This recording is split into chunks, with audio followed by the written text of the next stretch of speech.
Hello again and welcome to another episode of the Franchise Everything podcast where we talk about everything and anything franchising. I'm Glenn Walford and today I'm joined again by Peter Knight, the franchise accountant. G'day, Pete. G'day, Glenn. How are you, mate? Very good. Thanks for chatting still. Yeah, no, pleasure. Mate, with this one we're going to talk about the biggest challenges in buying a franchise right now. Yes. The reason why I really wanted to talk about this with you, and I had you to do some prep on what the main points were and the main things you come across, is that you speak to so many franchisors and potential buyers and people who are going through transactions right now on a daily basis all the time.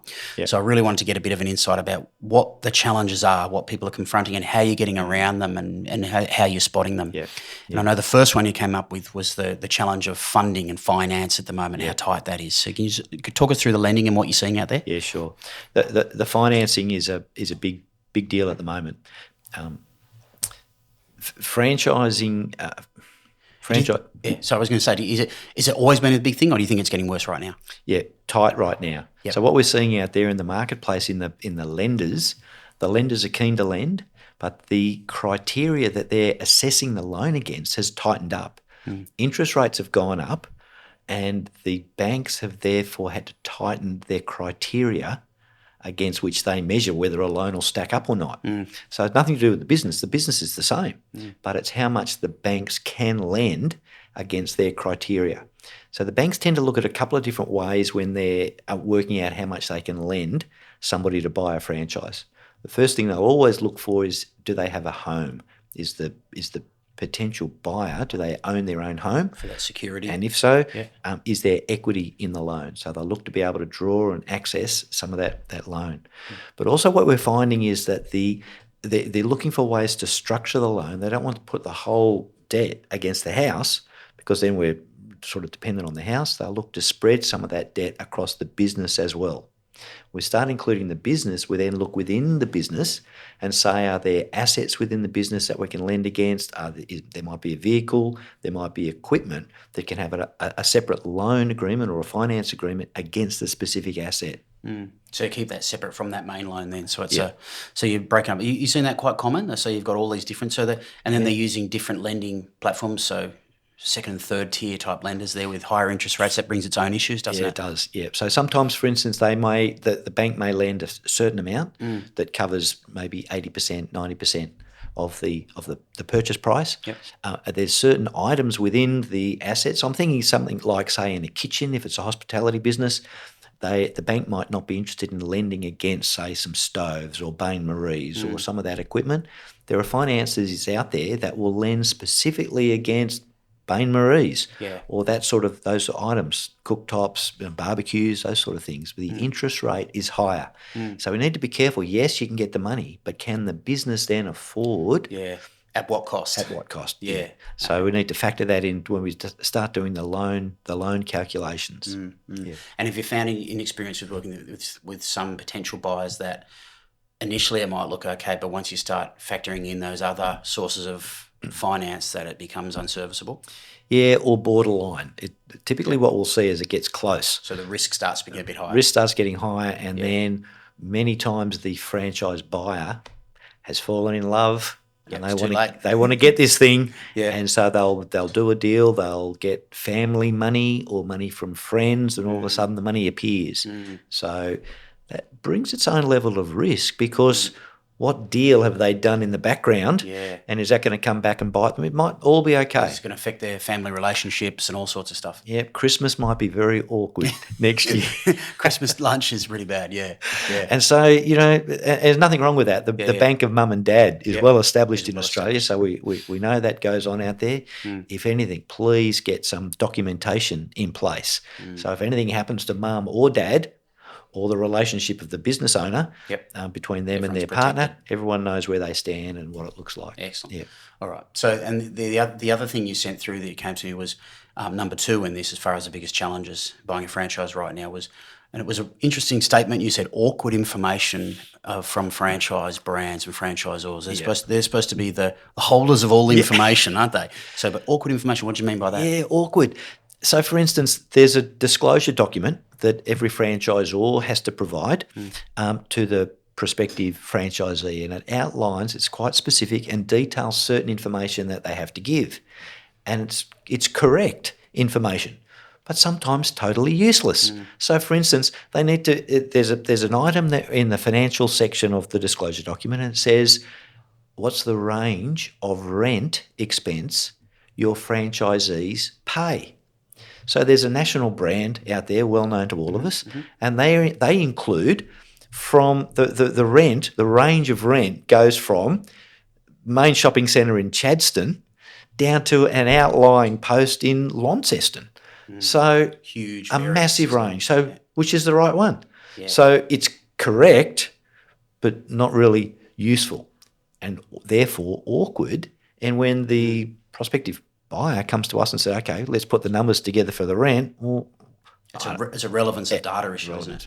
so what we have to do then is say, well, in the area that you're looking at for the square meterage that you think you'll be needing, let's find out what it is. So we can actually get there. So you need landlord information, don't you, from that centre? Yep. Because that really is, for the most part, all that really matters, isn't it? The centre rates. Yeah. What are the centre rates, or if it's in a high street, what's the typical rate that we'd be looking at? And how do you find do you find that is easy to get around, or does that take longer than it should to get sorted? That data should be there, shouldn't it? Really, brands should be dotting the I's and crossing the T's and making sure all this stuff is easy to make a decision. But they don't. They might not know where the prospect is. If we're saying at say an expo, where's the purchaser going to be saying, well, I'm from such and they such? Might not know at that stage. Might not know. Yeah. There's also though to the other extreme where we've got at one extreme we've got so much information it's almost useless. To the other extreme where there are some franchisor brands out there that don't provide any financial information, certainly about any existing store performance or anything like that. That it doesn't need to be that way. It's okay for the franchisor to be able to provide actual data for how their stores or business franchisees have gone. What they can't do is provide estimated earnings of how much a franchise buyer will earn. Site, perspective. Yeah. So how do you handle that with brands? Is your advice to a buyer, if a brand just isn't providing much information, isn't that pretty obvious what you'd say to them? I mean, I'm guessing what it is kind of obvious. It leads. You end up not sure why they're not providing that information, in which case you end up becoming suspicious. Yes. Why are they not providing this information? Yeah. And there's so many brands to choose from.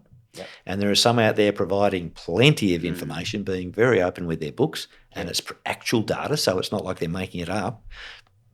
We'd be suggesting one. And that's always been my take. Well, if to a brand, to a franchisor who doesn't want to put data out there, information or content about their brand, well, other people will, so people will just bypass you and move on. That is what happens. Okay. Yeah, and that leads us nicely to the next one, actually, so that you put forward to me, that the other biggest challenge you think people are having right now is that there's overwhelm. There's too many opportunities to choose from. So many opportunities to choose from. Yeah. And I think the last numbers that I heard, there are over 1,300 different franchise brands, not franchisers. Locations. Yeah, so that's a lot to choose from. And so it comes down to then which is the right one for the prospective buyer to choose. And so there's a number of sort of factors or criteria that they should be thinking about. And that would include, what's the return on my investment? So they'll be financial. What's the return on my investment? How much can I make? Is this going to be a good use of my money? But then on the other side, there's more lifestyle type of criteria to think through. So for instance, am I good with people? Or am I better to be on my own? If I'm a sort of a sole trader or a lone wolf kind of guy, don't put me in a situation where I am dealing with a team of people or a group of people or having to interact. I do remember I had this guy one time, and he gave me a call one day. His role previously, before he got into franchising, he ran a call centre. So he was surrounded by people, and the phone was ringing all the time, and he was a problem solver and how to deal with that and how to deal with this. He rang up one time. He was close to tears. He was sitting outside. The role that he had was a man in a van, and he had to make direct sales, offering his services to business owners in industrial parks. He rang me from his van, close to tears, saying, I just can't get out of the van. I've got to go and knock on this guy's door. His whole world was so different because he was used to being there, surrounded by his team and problem solving, not knocking on doors, wearing out shoe When the leather. fear of rejection and everything go away, not interested, yeah. Terrible. Yeah. And you don't really know that that's not going to work until you're in that situation. So maybe he jumped in too quick. Sounds like he needed a couple of days on the road, didn't he, to see if he liked it or not. Well, if he'd gone out on the road with somebody else who was an existing franchisee, and that franchisee may have said, you lead this call, see how you go. When he's got to knock on that door, he'd soon find out. Have you seen people exit really fast with that? Exit's a hard word because Did he exit pretty quick, or did he? He was signed up for 5 years. Yeah. So he was committed to that franchise for 5 years. He didn't pay his ongoing royalties because he didn't make any more sales. They ended up coming to an agreement because they want the territory back and running anyway. Yeah. So it was an expensive learning exercise imagine. for that guy in that case. He certainly knows now.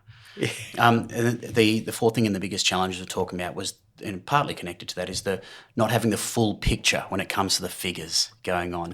So I imagine you as an accountant, this is where you start pulling your hair out and stuff like that. We do indeed. Yeah. And particularly at the moment, the figures that this is if you're buying an existing business. That's already been operating. It's been going. And sales. Yeah. So it's not a greenfield, it's buying somebody else's business. There's a couple of things that are probably red flags in this. First one will be that the figures are still showing a bit of a hangover from COVID. And so the figures will show this year's figures or the year just gone, and then it'll go back a year or two. But if a couple of years ago, we were impacted by COVID. And so we need to check very carefully, are they COVID figures or are they post-COVID figures? If they're post-COVID, how much government assistance is sitting in there? So some of that JobKeeper and some of those job assistance, that counted as income. Artificially inflates it. Yeah. You'll also, if that's one extreme to the other, where you've got an existing owner who might say, I want to get out of this thing, I'm sick of it, I just want to sell, in which case check out maintenance, repairs and maintenance. Maybe they haven't been spending as much on the machinery and the equipment to keep it up to date because they go, I'm going to get out of here anyway. That's a bit of a red flag. And then while we're on that, if you're looking to buy somebody's business that's been going for a while, do a physical walk around. Have a look at what the state of the equipment is. What does it look like? Is it old? Is it tired? Is it going to be replaced? Because you might get a good purchase price. You might be able to buy it for a bargain. But the thing is, you're going to have to replace that machine, that bit of equipment, and you're up for future expense. It's about being aware, isn't it? Yeah. And normally do you find that franchisors are helpful in that sort of thing as far as inspecting stuff for potential friends? How does that work in your experience? My experience is the franchisor will make it open and available. Probably in the franchise agreement or the disclosure document, it will talk about if there's a refurbishment requirement. Sometimes shopping centres, if the franchise is involved in a shopping centre, sometimes the shopping centre itself insists that every 5 years, every 7 years, there's a refresh. So you just want to check how far along that timeline this particular business is, because you might get it at a good price, but before you know it, you're up for a big refit. Yeah, and have you've had to deal with that? You deal with that with existing clients, for example. You've got existing clients you've taken on. Yep. How do they work through that sort of stuff? Because that's a fairly much time when you've got 150k refit out of nowhere on top of it. I can imagine that it creates a fair bit of stress within a business. It can indeed. Yeah. One of the things is all about looking forward. Where are we now? Where are we going forward? And what expenses have we got coming up? Yeah. It would, in a perfect world, it would be wonderful if we've had a separate bank account where we've been putting aside extra money. The refit money, yes. The refit money. Does it happen? It's not really doable, not really. What typically we would see is where people have taken extra money from the business and put it on their loan that they had in place, with a redraw facility, so that when they go to do a refit, they've at least got part of the money there.